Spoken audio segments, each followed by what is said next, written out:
നമസ്കാരം. പുലിപ്പല്ല് മാല കണ്ടെത്തിയതിനെ തുടർന്ന് റാപ്പർ വേടനെതിരെ കേസെടുത്തതിന് പിന്നാലെ കേന്ദ്ര സഹമന്ത്രിയും നടനുമായ സുരേഷ് ഗോപിക്കെതിരെ സമാനമായ പരാതി. സുരേഷ് ഗോപി കഴുത്തിൽ ധരിച്ചത് പുലിപ്പല്ല് കെട്ടിയ മാലയാണ് എന്ന് കാണിച്ചാണ് പരാതി നൽകിയത്. വാടാനപ്പള്ളി സ്വദേശിയും INTCU യുവജന വിഭാഗം സംസ്ഥാന ജനറൽ സെക്രട്ടറിയും യൂത്ത് കോൺഗ്രസ് മുൻ ദേശീയ വക്താവുമായ AA മുഹമ്മദ് ഹാഷിമാണ് പരാതിക്കാരൻ.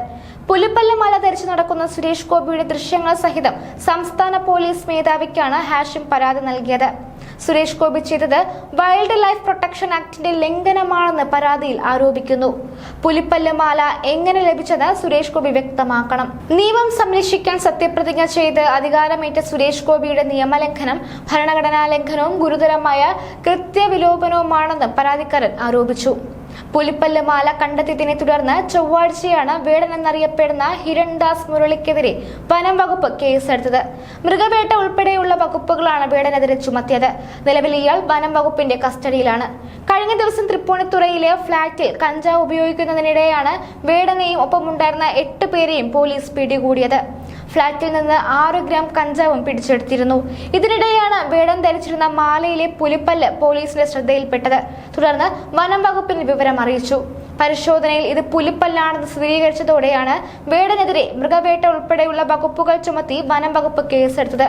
വന്യജീവി സംരക്ഷണ നിയമത്തിലെ മൃഗവേട്ടയ്ക്കെതിരെ ഉള്ളതടക്കം 7 വകുപ്പുകളാണ് വേടനെതിരെ വനം വകുപ്പ് ചുമത്തിയത്. 3 മുതൽ 7 വർഷം വരെ തടവ് ശിക്ഷ ലഭിക്കാവുന്ന കുറ്റങ്ങളാണിവ. ശ്രീലങ്കൻ വംശജനായ രഞ്ജിത്ത് കുമ്പിടി എന്ന വിദേശ പൗരൻ തനിക്ക് സമ്മാനം തന്നതാണ് പുലിപ്പല്ലെന്നാണ് വേടന്റെ മൊഴി.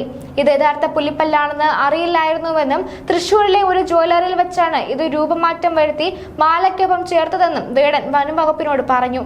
ഇതോടെ കഞ്ചാവ് കേസിൽ ജാമ്യം ലഭിച്ചെങ്കിലും വേടൻ വനം വകുപ്പിന്റെ കസ്റ്റഡിയിലായി. തുടർന്ന് വേടന്റെ അറസ്റ്റ് രേഖപ്പെടുത്തിയ ശേഷം കോടതിയിൽ ഹാജരാക്കുകയായിരുന്നു.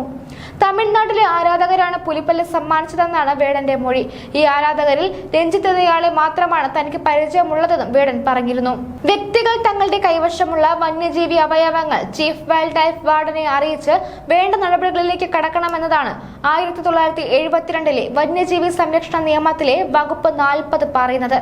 അങ്ങനെ ചെയ്യാതിരിക്കുന്നത് കുറ്റകൃത്യമാണ്. സംരക്ഷിത വന്യജീവി വസ്തുക്കളുടെ പ്രഖ്യാപനവുമായി ബന്ധപ്പെട്ടതാണ് ഈ വകുപ്പ്. തോലുകൾ, പല്ലുകൾ, കസ്തൂരി പോലുള്ളവ കൈവശമുണ്ടെങ്കിൽ അധികാരികളെ അറിയിക്കണം. ചീഫ് വൈൽഡ് ലൈഫ് വാർഡന്റെയോ അംഗീകൃത ഉദ്യോഗസ്ഥന്റെയോ രേഖാമൂലമുള്ള അനുമതിയില്ലാതെ ഈ ഇനങ്ങൾ മറ്റാർക്കും കൈവശം വെക്കാൻ കഴിയില്ല. വന്യമൃഗം, കൂട്ടിലാക്കിയ മൃഗം, മൃഗങ്ങളുടെ മാംസം, ഉണക്കാത്ത തലയും മറ്റ് ഭാഗങ്ങളും, കൊമ്പ്, പല്ല് തുടങ്ങിയവ കൈവശം വച്ചതായി കണ്ടെത്തിയാൽ അതിന്റെ ഉറവിടം നിയമവിധേയമായതാണെന്ന് ഉടമസ്ഥർ തന്നെ തെളിയിക്കണമെന്നാണ് നിയമം.